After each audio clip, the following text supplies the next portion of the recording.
Welcome back. It's great to have you with us as we continue our explorations into these timeless principles that somehow seem more relevant today than ever. They really do. And today we are getting into a topic that everyone feels, everyone uses the language for it, but very few of us really understand the mechanics behind it. We talk about the vibe. The vibe, yeah, you hear it everywhere. Good vibes only. That place has a weird vibe. I'm not getting a good vibration from this situation. It sounds so informal, almost like slang. Yeah. But when you dig into the source material for today, you realize it's describing something incredibly precise. That's the goal. We're looking at episode 8, vibration, mood, momentum, and tuning. And our whole mission here is to pull this concept out of the clouds, out of the sort of mystical, and put it on the workbench. Right. To look at the machinery behind the mood. Because, that word vibration, it's a tricky one. It's a loaded word, for sure. It is. You say vibration, and one person thinks you're talking about quantum physics, and the person next to them thinks you're about to start talking about healing crystals. And we are really walking the line between those two today. We're drawing from ancient philosophy like the Kybalion, but also from modern behavioral psychology and even some historical anecdotes. The idea, really, is to show that your mood, your mental state, isn't just random. It's not like the weather that just happens to you. Exactly. We tend to think of it that way, don't we? I woke up on the wrong side of the bed, or the energy in that room is just awful. As if we're just a passive receiver, a radio stuck on whatever station the universe is broadcasting. But the principle we're exploring today argues that you have a hand on the dial. You can learn to tune your own frequency, and that's what this is all about. Not just understanding the theory, but learning the practical art of tuning. I love that, turning the dial. But before we get to the how-to, the practical levers, you wanted to start us off somewhere unexpected? Yeah, a fish market. A fish market in ancient Rome. In ancient Rome, under the Emperor Tiberius. It's a story from the philosopher Seneca, and it's a perfect illustration of how we mistake value. So set the scene for us. What's so special about this fish? Okay, so you have to imagine the context. Rome at this time, for the super wealthy, is all about obscene luxury. It's about status. It's about showing off. And someone brings the emperor this mullet. The fish, not the haircut. We should probably clarify that every time. Right. The fish. But this isn't just any mullet. It's described as being of monstrous size. It's a freak of nature. A biological trophy. Okay, so it's the fish equivalent of a record-breaking diamond or something. Exactly. And Tiberius, the emperor, he's a very shrewd guy. He could have just had his chefs cook it for a big banquet, shown it off himself. Which is what you'd expect him to do. But he doesn't. He looks at this fish, and then he looks at two of his courtiers, a couple of famous gourmands and spendthrifts, named Apicius and Octavius. And he knows these guys. He knows their psychology. He knows they're competitive. Deeply. So he sends the fish to the public market to be auctioned off. He basically says, I'd be surprised if one of those two doesn't buy it. He's lighting a fuse and standing back to watch. So this giant symbolic fish goes up for sale. And it's a spectacle. A bidding war starts immediately between Apicius and Octavius. Now, you have to remember, a normal fish would cost next to nothing. But the price for this one just keeps climbing. It's not about the fish anymore, is it? It was never about the fish. It's about ego. It's about public status. It's about not letting the other guy win. The crowd is watching. The hype is building. It's pure momentum. In the end, Octavius wins, and he pays, what was it, 5,000 sesterces? An absolutely insane amount of money for a fish. A dead fish that's going to rot in a day. And Seneca's point, the reason we're starting here, is he asks, where was the value? It wasn't in the fish. The fish was just in the matter. It had no inherent 5,000 sisters quality. No. The value was a temporary shared hallucination. It was the energy of the bidding war. It was the hype. It was the friction between these two egos. In our terms, the value was the vibration of the event. And once the hammer fell, once the bidding was over, the vibration was gone. The value evaporated. Octavius was just a guy holding a very, very expensive dead fish. The hype wasn't a property of the fish. It was a state between the people. Okay. I see the connection now. We think our moods are the fish. We think this is a bad day is a solid, objective fact. Right. Or I am an anxious person is a fixed identity. We treat these states like they are solid objects. But you're saying they're not the fish. They're the bidding war.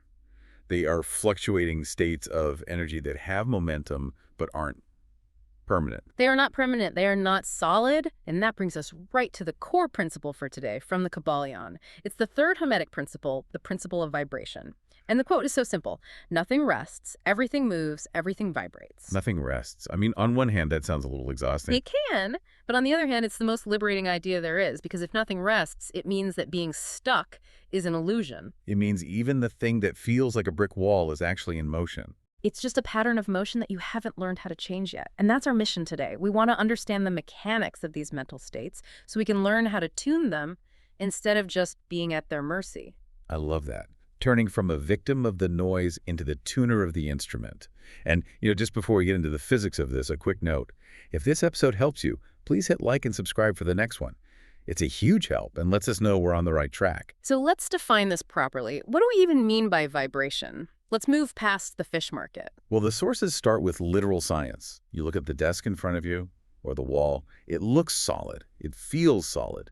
Impenetrable. It appears to be at rest. But it's not.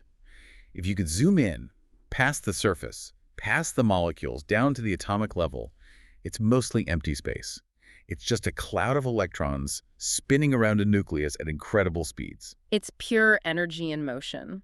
The only reason it feels solid is that the atoms are vibrating at a frequency that repels the atoms in your hand. It's two fields of energy pushing against each other. The Kybalion has this brilliant analogy for it, the spinning wheel. I found this really helped it click for me. It's a fantastic mental model. So picture a simple wheel, like from a bicycle. It's sitting on the floor, not moving. You can clearly see the individual spokes. It's definitionally at rest, right? Low energy. Right, it's just a wheel. Now you start to spin it. Slowly at first, the spokes start to blur. It's harder to see them individually. You're increasing the rate of vibration. Spin it faster. Now it just looks like a transparent, shimmering circle. The spokes have effectively disappeared. The motion is too fast for your eye to track. It's buzzing with energy. Now imagine you hook a powerful motor to it and spin it at thousands of revolutions per minute. Yeah. An almost inconceivable speed. What happens to its appearance? Counterintuitively, it starts to look solid again. It appears to be a single, still, solid disk. Exactly. At the very lowest rate of vibration, a dead stop, it looks still. And at the very highest rate of vibration, the motion is so rapid and consistent that it appears to the senses as perfect stillness. That is a massive mental shift. Because we associate high energy with someone who is frantic, chaotic, bouncing off the walls. And we associate calm or poise with low energy, or even no energy. But this analogy flips that entirely. The person who is sluggish, depressed, stuck in inertia, that's the low vibration. That's the heavy, slow-moving state. That's the wheel that's barely turning. But the person who is perfectly calm in a crisis, totally poised, clear-headed, that's not an absence of energy. That is energy vibrating at such a high frequency of control that it appears still. It's the difference between a wobbly, frantic, spinning top that's about to fall over and one that's spinning so perfectly centered it looks like it's frozen in place. That is the state we're aiming for. Not frantic, manic happiness, but high-frequency calm and clarity. There was another layer to this from the sources, a comment from a Reddit user that I thought was really insightful. They talked about the concept of ambience or a field. Yes, this adds a crucial dimension. The point was that a vibration can't exist in a vacuum. A sound wave needs air or water to travel through. A thought needs a mind to think it. The vibration is the motion, but the ambience is the medium it moves through. So you can't separate the thought from the context it lives in. You can't. If you're trying to cultivate a vibration of focus, but the ambience, your physical room, is a total mess with clothes everywhere, loud noises, you're trying to create a clean frequency in a static-filled field. You're fighting the environment. It's like trying to have a quiet, meditative moment in the middle of a construction site. The ambience and the vibration are in conflict. This explains so clearly why just thinking positive so often fails. If the field, your body, your home, your schedule is vibrating at chaos, a single positive thought doesn't stand a chance. It gets drowned out. Which is the perfect bridge to the practical side of this. If our state is a vibration, and that vibration is influenced by its field, how do we actually take control? How do we become the tuner? This is where we get into the levers. The Kybalion offers a very direct formula for this. It says, will directs attention, and attention changes vibration. Let's unpack that. Will directs attention. This is the most misunderstood part. Most of us try to use our will to directly force the feeling. We feel anxious, so we grit our teeth and say, I will be calm. I will not feel this. Which, of course, just makes you more anxious. You're basically yelling at yourself for being anxious. You're focusing all of your energy directly on the anxiety. The formula says that's the wrong use of will.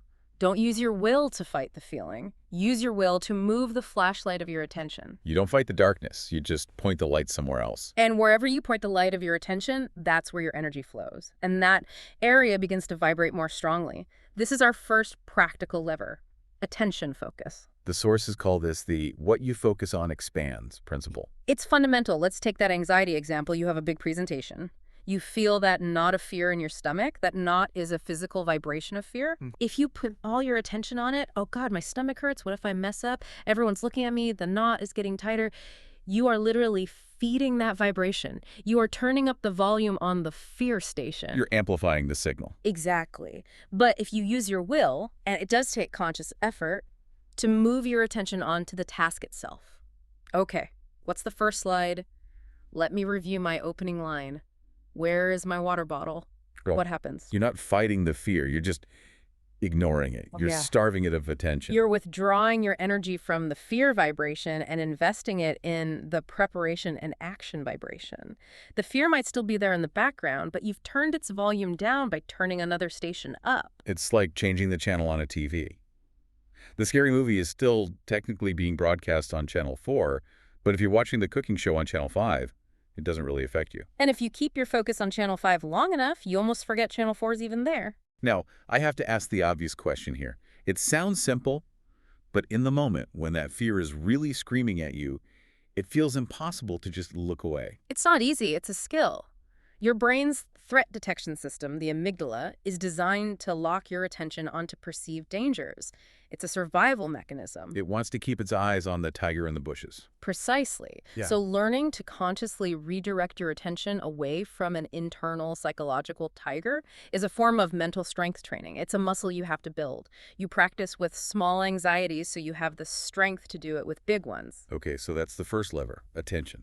The second one is so subtle but so powerful, language and self-talk. This is all about the labels we use. It connects to a modern psychological practice called cognitive diffusion. And the core idea is that we tend to fuse with our feelings.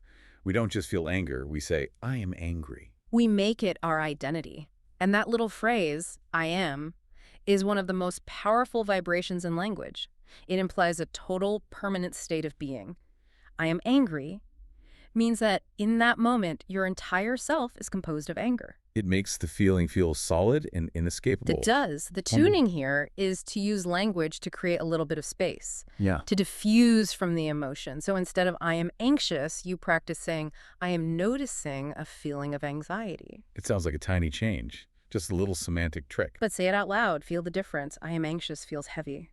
I am noticing a feeling of anxiety immediately makes you the observer, not the feeling itself. It separates you from the emotion. You're not the storm. You're the one watching the storm from a safe place. You are the sky, and the anxiety is just a cloud passing through. The sky doesn't identify as the cloud, it just observes the cloud. This simple language shift changes the vibration from overwhelming to observable and manageable. You become the container, not the content. I love that. Okay, the lever 3 takes us back to that idea of the field. This is environment and inputs. This is where we get really practical. It's based on the idea of context mixing that you see in books like Atomic Habits. Our brains are powerful association machines. They link certain feelings and states to certain physical places. If you consistently work from your bed, your brain starts to build a strong neurological link between bed and work stress, emails, deadlines. So then when you try to go to sleep in that same bed, your brain starts pulling up the work vibration.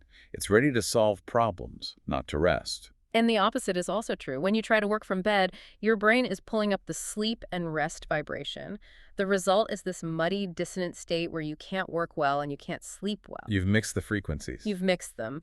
The lever here is to create clean context. This isn't some kind of magical feng shui. It's just basic neurology. Have a dedicated space for work. When you enter that space, it's a trigger for your brain to tune into the focus frequency. It's like pre-tuning the radio. You walk into the room and the station is already set. And this applies to our digital environments just as much. Think about the vibration of having 50 browser tabs open. Uh-oh, I feel personally attacked. We all do. But what is that, really? It's a visual representation of a scattered mind. You have news, social media, work, YouTube, shopping, all screaming for your attention at once. The ambience of your screen is pure chaos. So the simple act of closing unnecessary tabs is a way of tuning your environment toward focus. It's a powerful microaction that cleans up the field, so the vibration of focus has a chance to resonate. Okay, that makes sense. Lever 4 brings the body into it. Posture and breath. This one is absolutely critical because sometimes the mind is just too loud and chaotic to be controlled with thoughts alone. In a moment of high anxiety or panic, trying to think your way calm can feel impossible. So you have to come in from the bottom up. Through the body. Exactly. This is where things like the polyvagal theory come in. Your autonomic nervous system has these different modes or vibrations. You have the fight or flight sympathetic state, the freeze state, and the safe and social state. And our body's physiology sends signals that tell the brain which state to be in. Yes, if you're hunched over, taking short, shallow, rapid breaths from your chest, you are sending a direct, powerful, biological signal to your brain that says, there is a threat. Activate the fear protocol. Vibrate at anxiety. You are flooring the accelerator of the nervous system. You are. You can't have a calm mind in a body that's physically screaming danger. So the lever is to consciously change the physical signal. You sit up straight, you slow your breathing, you focus on long, slow exhales. That long exhale is key, isn't it? It's the physiological brake pedal. It stimulates the vagus nerve, which is the main nerve of the parasympathetic rest and digest system. You are mechanically, not just mentally, telling your body that it is safe. You are forcing the vibration to shift from threat to calm. Physiology drives psychology. Always. If you can't change your mind, change your breath first. The mind will follow. Which brings us to the fifth and final lever, which feels like a great summary of all this. Microactions and momentum. Yes. The source material quotes Aristotle here. We become just by doing just acts. This is the core of what modern therapy calls behavioral activation. The idea that we often wait to feel motivated before we do something. We wait for the inspiration vibration to strike us like lightning. And we can wait a very long time. We can wait forever. The principle of vibration says that's backward. Motion creates emotion.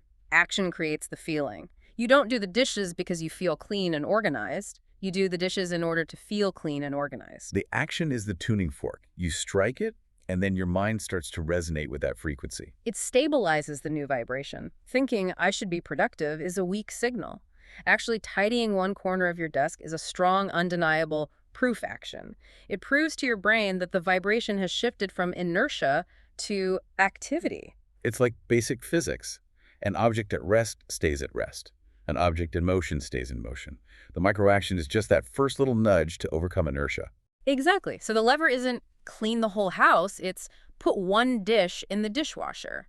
The goal is just to start the wheel turning. Momentum will take care of the rest. So we have these 5 powerful levers: attention, language, environment, body, and action. Yeah. But I think it's really important we talk about the ways this can go wrong, the traps people fall into. Absolutely, because this is a powerful idea, but it can be misused. The first major trap is what we could call the toxic positivity trap, or maybe the error of teleportation. Teleportation. Trying to instantly jump from a very, very low vibration to a very, very high one. Let's say you're feeling deep grief after a loss or intense fear about your future. Right, a very low, heavy state. And then you read a book or see an Instagram post that says, just choose happiness, vibrate higher. And you try to force yourself to feel joyful. It feels fake. It feels dismissive of what you're actually experiencing. It just adds a layer of guilt because you're failing to be happy. Exactly. It's impossible because you're trying to teleport. The principle of polarity, which we'll discuss more in our next exploration, teaches that everything exists on a scale. You can't jump from the North Pole to the South Pole. You have to travel through the degrees in between. So you don't go from fear straight to courage. No, that's too big a jump. The Kybalion calls the process transmutation, not teleportation. It's a gradual shift. You slide from fear, maybe, to awareness. Then from awareness to caution, then from caution to planning, and from planning, you might find your way to courage. That is so much more compassionate and realistic. The goal isn't to make a giant leap. It's just to take one small step up the ladder from where you are. Just move by degrees. That's the key. The second trap is related. It's the trap of obsessing over perfect alignment. The optimization trap. Yes.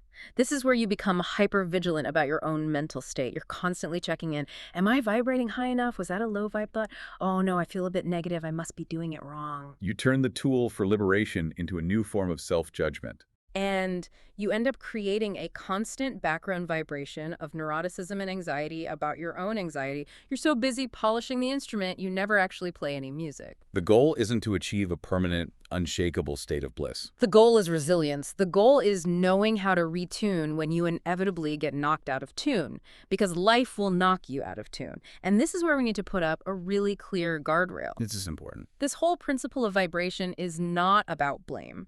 If you get sick, if you lose your job, if something terrible happens, it is not because you attracted it with your low vibrations. That's a cruel and inaccurate interpretation. We have to be very clear about that. It's not the victim-blaming logic you sometimes see in, say, The Secret. Not at all. This is not about controlling the universe. It's about mastering your response to the universe. Bad things happen.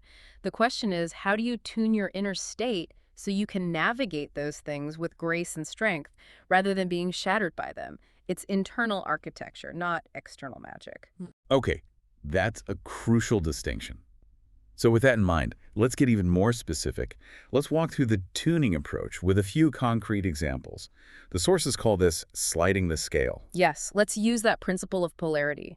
Remember, fear and courage are not opposites. They are two ends of the same spectrum of mental energy. So you don't need to destroy fear, you just need to polarize it to slide it up the scale toward courage. Let's start with a work example. This is one everyone can relate to. It's Monday morning, the inbox has exploded, you have a huge project, and you are vibrating at pure overwhelm. It's that static, chaotic, buzzing feeling where you have so much to do, you can't do anything. Right.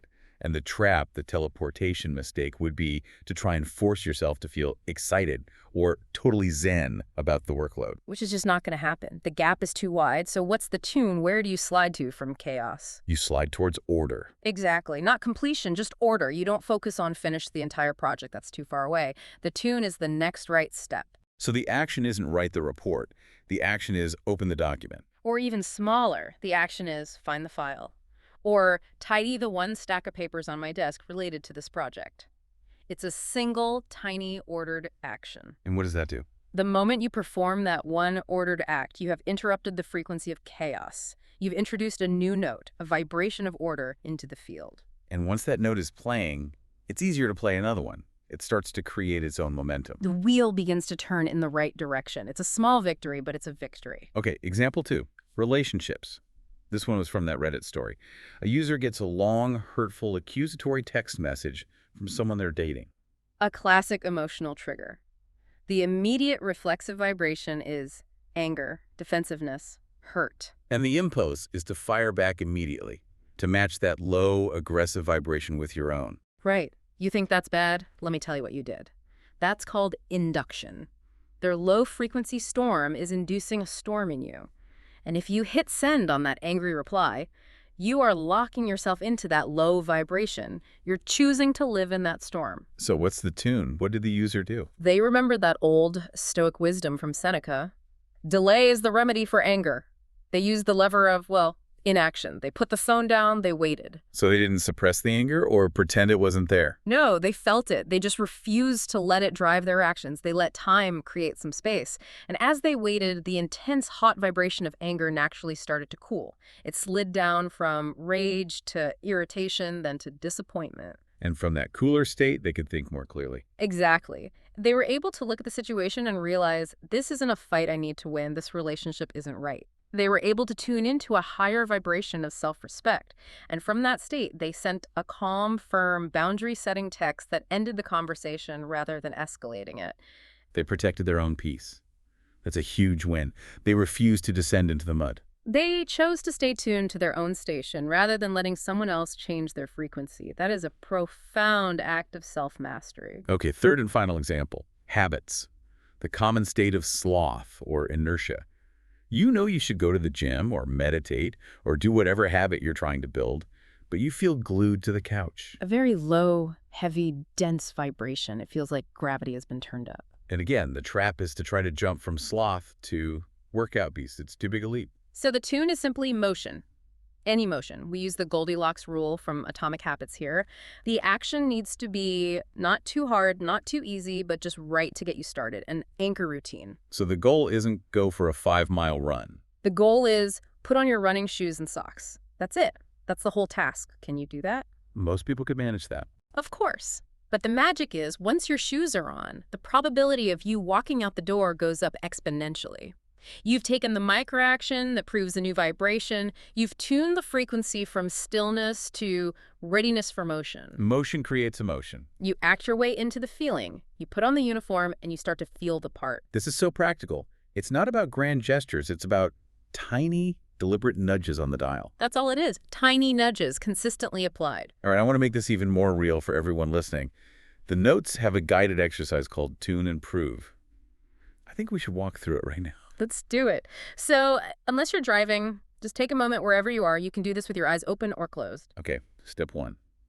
Name your current state without any shame or judgment. Just observe what's here right now. Are you feeling a bit scattered, tired, calm, irritated? Use that I am noticing language. For example, I am noticing a feeling of distraction. Just label the vibration. Okay, take a breath. Now, step 2. Name the direction you want to move. Don't aim for the final destination. Just pick a direction on the compass. If you're feeling scattered, maybe the direction is simply centered. If you're tired, maybe the direction is alert. Just name the quality you want to move toward. Step 3. Choose just one of the 5 tuning overs we talked about. Will you use your attention, your language, your environment, your body, or a micro-action? Pick the one that feels most accessible to you right now. Let's say, for this exercise, you choose to use your body. Okay. Step 4. Choose one simple phrase that matches the new state. An anchor thought. If your direction is centered and your lever is body, your phrase might be, I am breathing into my center, or my feet are firm on the ground. Something simple and true. Now, step 5, and this is the most important one. Choose one proof action and do it. This is how you stabilize the new frequency. If you chose body, your proof action could be to take one single, slow, deep belly breath, exhaling for longer than you inhale. Do it right now. Or it could be rolling your shoulders back and sitting up straight. A small physical shift. Just do that one thing. Prove the new vibration to your nervous system. Feel that tiny shift. It might be subtle. That's okay. And finally, step 6. Close with a calm commitment. Silently say to yourself, I can do this again. This is a skill I can practice. Release any pressure to be perfect. The goal is just to know you have access to the dial. It's amazing how a process that takes less than a minute can completely shift your state. It's a reminder that you're not just a passenger. You're the operator. You're the tuner. Before we recap, I want to quickly run through a few common misunderstandings, like a rapid-fire correction round, because it's so easy to take this idea in the wrong direction. Good idea. Correction number 1. Vibration is not just a metaphor. Right. It's not just poetry. Your brainwaves are measurable electromagnetic frequencies. Your nervous system runs on electrical signals. This is grounded in physical reality. Everything moves. Correction number 2. You cannot fake a vibration. You can't just slap a smile on your face and pretend you're happy. That's dissonance. It creates more tension. You have to genuinely shift the state, which is why the proof action is so important. You have to prove it to yourself. Correction number 3. High vibration does not mean manic hyper-happiness. This is a huge one. People chase this frantic, joyful state, but often the highest, clearest, most powerful vibration is deep, silent, unshakable calm. It's the spinning wheel appearing perfectly still. Correction number 4. You are not responsible for other people's vibrations. You're not. You're only responsible for your own. People will broadcast their static, their anger, their fear. Your job is not to fix their broadcast, but to protect your own frequency. That's the real purpose of boundaries. And finally, correction number 5. Transmutation takes time. Be patient. It's a slide, not a switch. It might take you an hour of patient work to slide from irritated to neutral. That's not a failure. That's a huge success. Celebrate the small shifts. Absolutely. The practice is the point, not perfection. This has been incredibly clarifying. It takes this big, floaty concept of vibes and turns it into a concrete set of tools. It's about moving from being a thermometer, which just reflects the temperature of the room, to being a thermostat, which sets the temperature of the room. So let's recap the whole journey. What are the key takeaways for someone to hold on to from our discussion today? I think the first one is just that core principle. Everything is in motion. Nothing is truly stuck. That feeling of being stuck is just a vibration, and any vibration can be changed. And the primary way to change it is our second point. You change vibration through will directing attention. Don't fight the state. Move your focus. Shine the flashlight where you want the energy to grow. Third, remember polarity. You slide along a scale, you don't teleport across it. You move from fear to courage by degrees. Be gentle with yourself. The fourth takeaway has to be that action is the stabilizer. You have to do the thing to be the thing. A micro-action proves the new vibration and creates momentum. Fifth, your language matters immensely. Label the feeling. Don't become the feeling. Shift from I am to I am noticing. It creates that crucial observer space. Sixth, your environment matters. It's the field your vibration moves through. Don't mix your contexts. A clear space supports a clear mind. And finally, the seventh point. Protect your momentum. When someone throws a low vibration text or comment at you, remember that delay is your friend. You don't have to react immediately. Protect your peace. That's a powerful toolkit, an entire operating system for managing your inner world. It really is, and it sets us up perfectly for our next exploration because this idea of sliding along a scale is so central. We need to look at the scale itself. Right. We've talked about the principle of vibration. Next time, we're diving deep into episode 9. Polarity, turning the dial. We're going to explore that spectrum between extremes. How to master that art of sliding between love and hate, courage and fear, light and dark, and how to find that powerful point of balance in the middle, the golden mean. How to use the energy of one extreme to transmute it into the other. It's going to be a fascinating conversation. It is. I'm looking forward to it. Me too. Thank you for walking us through all of this today, and thank you, everyone, for tuning in. Thanks for being here. If you want the full series, check the playlist, and please like and subscribe so you don't miss the next episode.